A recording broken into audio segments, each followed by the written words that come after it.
RMC, Apolline Matin. Expliquez-nous. Expliquez-nous, Nicolas Poincaré. Le président d'Haïti a été assassiné hier par un commando dans sa résidence de Port-au-Prince.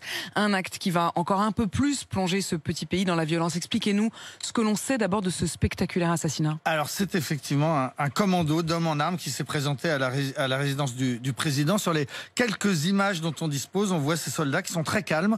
On entend ensuite des coups de feu dans la nuit et on apprendra que le président a été tué chez lui et que sa femme a été grièvement blessée. Après coup, le Premier ministre haïtien a indiqué que les hommes de ce commando parlaient anglais et espagnol, qu'ils ont été pris en chasse, que 4 d'entre eux ont été tués et 2 autres arrêtés. Cette version laisse donc entendre que le président aurait été victime de mercenaires, d'un meurtre organisé par une puissance étrangère. Préciser que les assassins parlaient anglais ou espagnol, c'est une façon de faire croire que les États-Unis ou bien Cuba ou bien le Venezuela seraient derrière l'élimination du président. Est-ce qu'il faut y croire? Est-ce que c'est vraisemblable? Alors pas vraiment, parce qu'il y a quelque chose qui ne cloche pas dans ce petit pays hyper violent, ce président... Quelque chose qui cloche peut-être. Quelque chose qui cloche, oui. Ouais.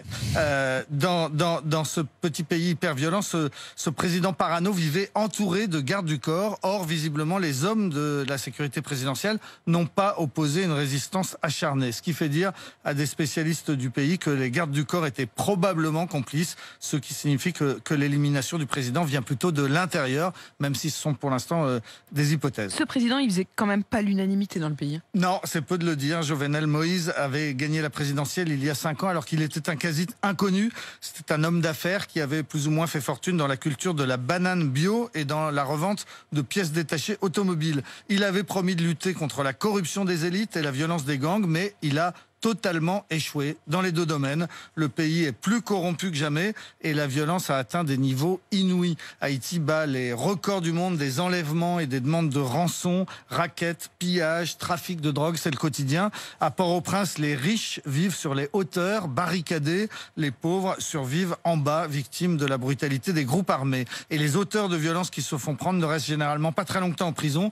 Il suffit de payer pour sortir ou bien d'attendre une émeute. En février, 400 détenus se sont encore évadés d'un coup de la prison de Port-au-Prince. Sous le mandat de ce président, rien ne s'est arrangé, bien au contraire. Jovenel Moïse était très contesté. Il a épuisé 7 premiers ministres en 4 ans. À cause de lui, Haïti était en train de verser dans le chaos et l'anarchie, ce qui fait que beaucoup de monde pouvait rêver de le voir disparaître dans les milieux d'affaires, dans l'armée. Nombreux sont ceux qui avaient un mobile. Haïti qui a une histoire très particulière, marquée par la violence. Oui, c'est un pays à part, le plus pauvre de tout le continent américain, comme un morceau d'Afrique au milieu des Caraïbes. C'est un État qui est né de la révolte des esclaves, le premier pays noir indépendant après avoir chassé les Français et battu les troupes de Napoléon.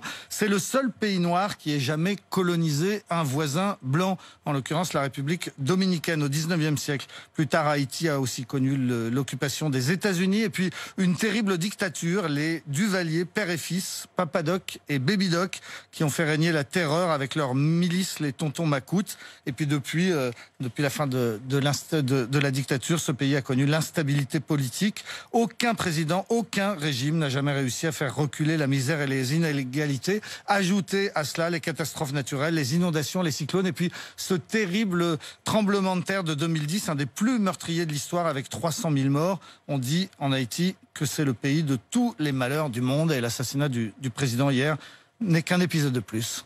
Il est 7h59 dans un instant, la météo et le journal de 8h. RMC.